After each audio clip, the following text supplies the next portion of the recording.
We really haven't received much feedback, only where they're at and what area they're working in. And what exactly are they doing over there? Well, we have a medical incident strike team, a MISS team, that is currently in Llano, and they are providing medical support to Texas Task Force 1 and Texas Task Force 2, which are Texas Department of Emergency Management teams for the state, search and rescue teams.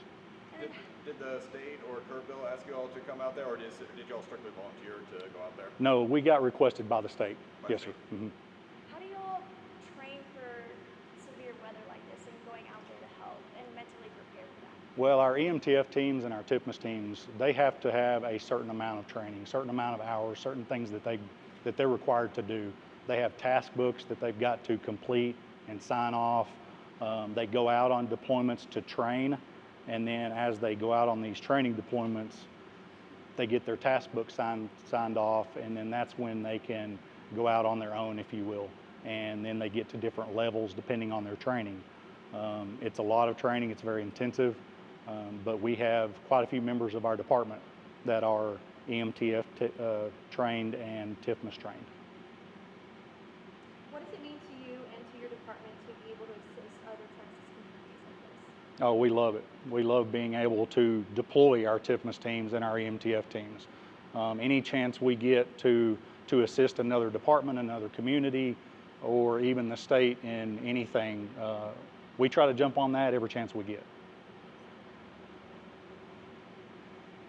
How long are they planning on staying out there? Deployments can be usually a minimum of 7 days, or they can be up to 14 or even 21-day deployments.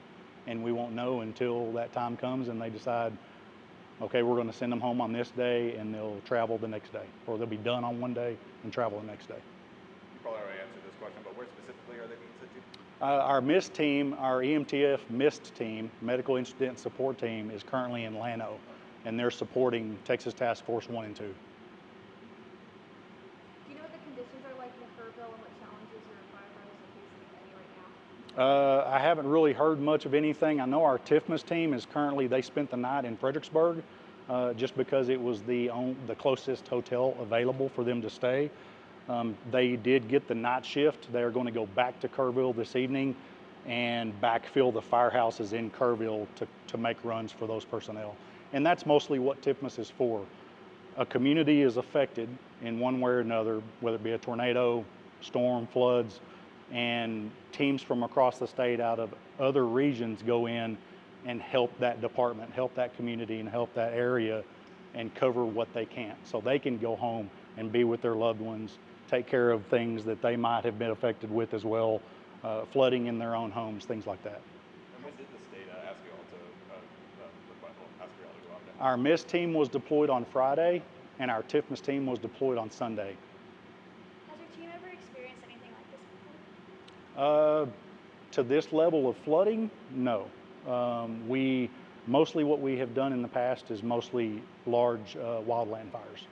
We've gone to California, we've been all over the state of Texas, even into New Mexico a couple times.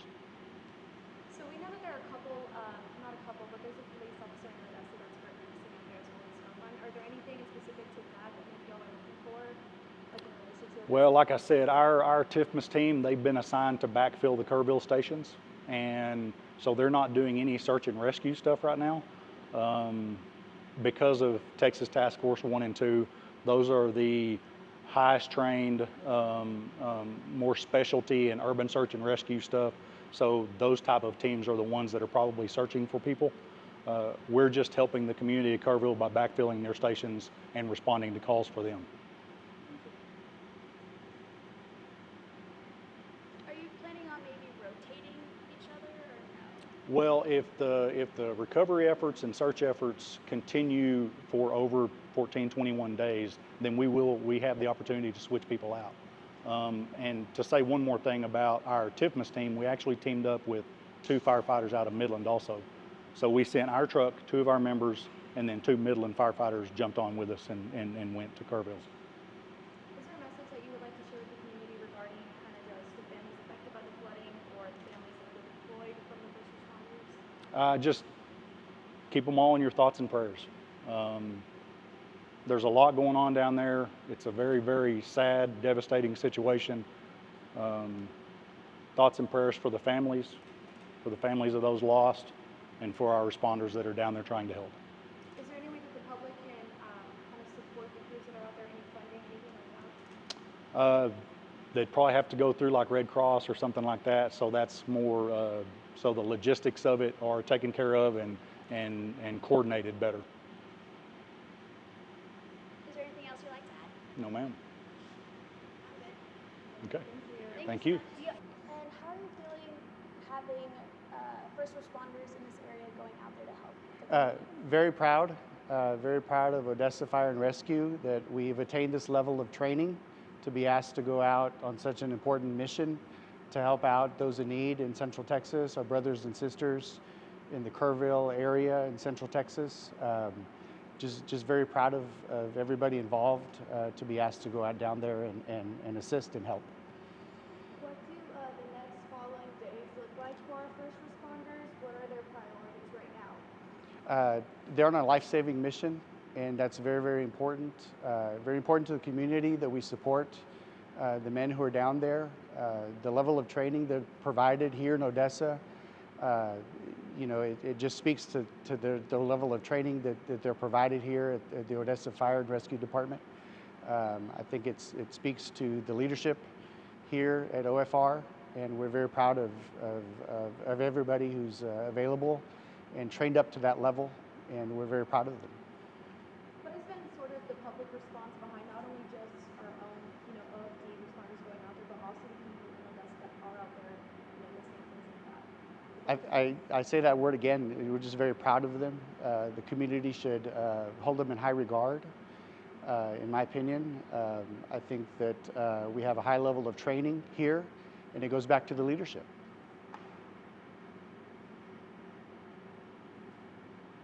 Any other questions? Do you know how many people were affected by this flood from our community? Is there a specific number, or are we still waiting to get confirmation on that? I'm not sure of the numbers. I guess, is there anything else you'd like to add? No, at this point, I'd just like to say, the community should be proud of the level of training. Again, I think it goes back to the leadership of the department, of the organization, of the council, that we put dollars behind OFR to be able to assist those in need, and God be with the ones that are deployed from Odessa, and our thoughts and prayers with the victims. This is a horrible tragedy that people are dealing with all across the state that are affecting those in the hill country, and our thoughts and prayers are with them. Anything else? All right, thank you.